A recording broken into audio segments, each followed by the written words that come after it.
Alright, third and final story time. I'm losing my voice, but this is a continuation of the last video regarding Stranger Things and it cast members at convention experiences that I've had. But this is actually with Stranger Things cast members. This is my experience with, I recommend watching the previous video before this, but you don't really have to. This is basically just my experience working at Tampa Bay Comic-Con last year in 2018, and a crazy kind of experience I had with Noah Schnapp and David Harbour from Stranger Things, Hopper and Will, if you are living under a rock. So basically, I was working this con. It was a Saturday, I think. I was outside, and I had a megaphone, and I was directing people to different entrances and how to get to will call, how to get to the box office, get tickets, get wristbands, all this nonsense.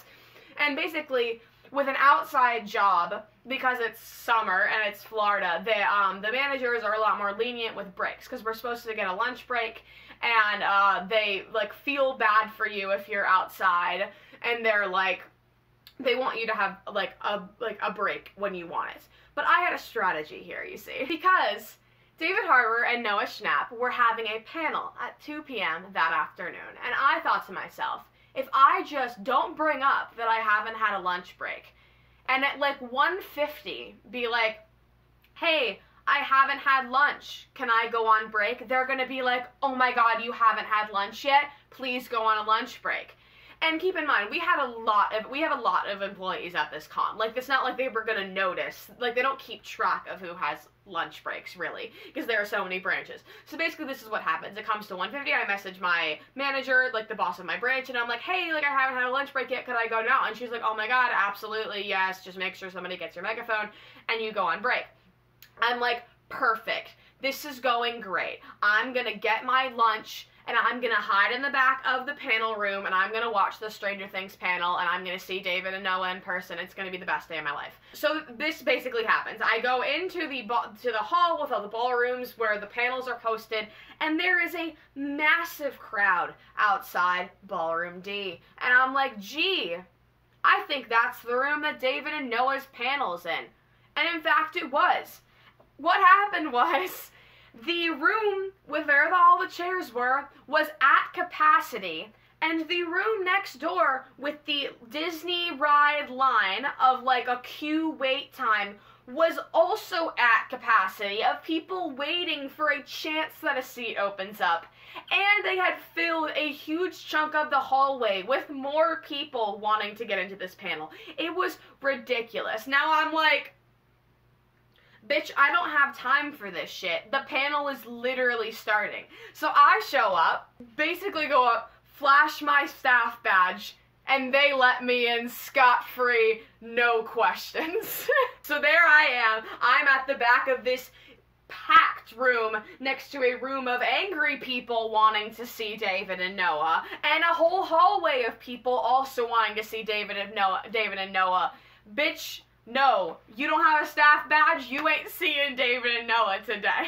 So, panel goes great. It's a wonderful time. I'm eating my peanut butter sandwich in the back of the room, just overjoyed that these two talented human beings are in front of me, sharing as much as they can about Stranger Things 3. And that's what links into the actual core of my story. And something that I feel like I brought this up briefly in my review with Chloe. If you've ever heard me say that David Harbour Tom Holland me, that's what I'm going to explain today. So I don't remember exactly how this situation goes, and how the situation went. So I'm sorry if somebody somehow was in the room, the same room, was in that panel and calls me out and finds me on the internet and is like, that's not exactly what he said. I apologize. I am going off memory. But basically how Q&A panels work at cons is that there are two lines in the spaces between the sections of chairs, and there are microphones, and people will go up and they will ask questions for whoever the celebrity is. And so somebody goes up and asks along the lines, what I can remember, like, to David, what can you tell us about Jopper? Are they gonna get their happily ever after in season 3?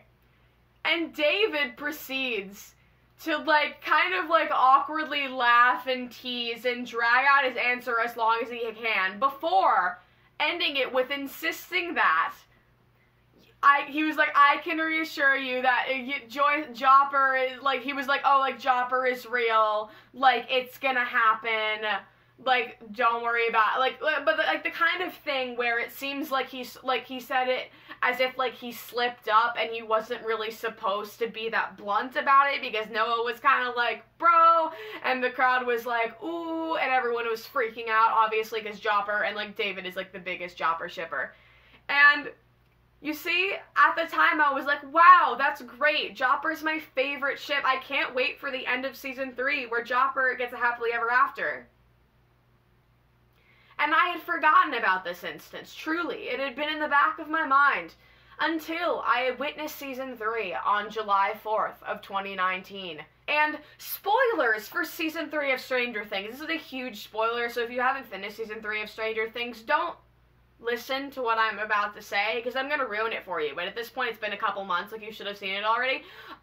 So you can imagine that at the end of season 3, when Hopper died, and Joyce was once again heartbroken and betrayed by men that she loved, I remembered this instance. This instance crawled out from the depths of my mind and was like, remember when you heard David Harbour say, with your own 2 ears, in the same room, in person, that Jopper was gonna get a happily ever after? Because the dark hole in my brain did. And that's how I was personally victimized. I was personally Tom Holland by David Harbour. So David Harbour will get a heavily worded letter from me explaining that he broke my heart and promised me directly that everything was gonna be okay, and everything's not okay. But yeah, that's my sort of half joke, half just fun experience story. It was a really great time. There were a bunch of other really great moments. Like, there were these 2 little kids that were dressed up as a Three Musketeers bar and an Eggo. It was adorable. There were these other 2 little girls who made the cast friendship, they made the whole cast little bracelets, and David and Noah came down to the front of the stage, what they're not supposed to do, and gave them hugs and took the bracelets, and were like, yeah, like, we're gonna give them to him, they're gonna give them to him, and it was, I love celebrities who are good people. It's my favorite thing in the world. Watch my last video if you want more great experiences that I've had with our fellow faves. But yeah, I have lots of con stories, but those were like the Stranger Things and It related ones, these couple of videos, so I wanted to share these with you guys because I thought it would be fun. I'm losing my voice because I had work for like 14 hours today. I'm a tour guide at my school, so I'm gonna go. I'm gonna maybe edit some of this stuff. It's midnight, but I want to get at least one of these up now. So yeah, thank you so much for your support. Thank you so much for 1K. We're over 1K now. Y'all are the best. I have a bunch of videos that I'm going to be filming. I have a whole list of ideas that I want to do, so content is coming.